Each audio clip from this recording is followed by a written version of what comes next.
Il s'agit assurément de ce qu'on appelle dans le métier un scoop. Comme bon journaliste qui se respecte, je ne livrerai pas mes sources pour protéger la personne les plus fiables qui m'a communiqué l'information. J'ai reçu avant-hier l'appel du directeur d'un établissement de santé en France. Comme toutes les semaines, des prélèvements ont été effectués dans sa piscine de son établissement. Mais depuis 3 semaines, des germes sont apparus lors des contrôles effectués par le laboratoire bactériologique régional des plus réputés. On a noté la présence de germes anormaux de type champignon, fongiforme, chlamydiae. Cela ne correspondait en rien à leurs analyses habituelles.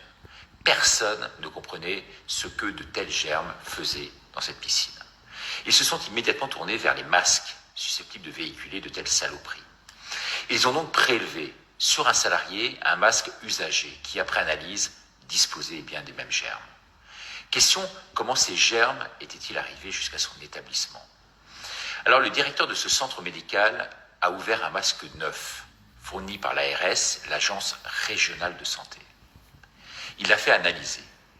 Un masque sorti tout droit de son plastique, le plastique d'un masque chirurgical neuf, et d'effectuer des prélèvements sur la partie du milieu, vous savez, la partie qui est en contact directement avec la bouche.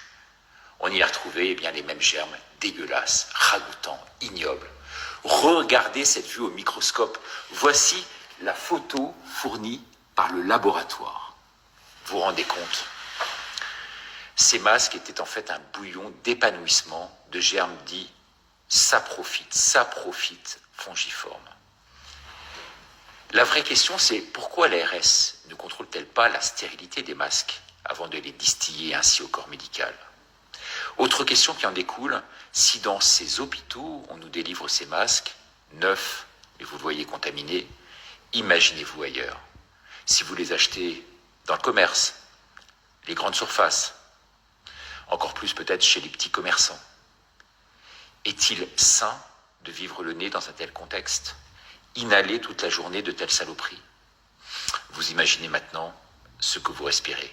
En tout cas, vous le voyez très clairement. Et oui, 135 € de contravention si on ne porte pas de masque.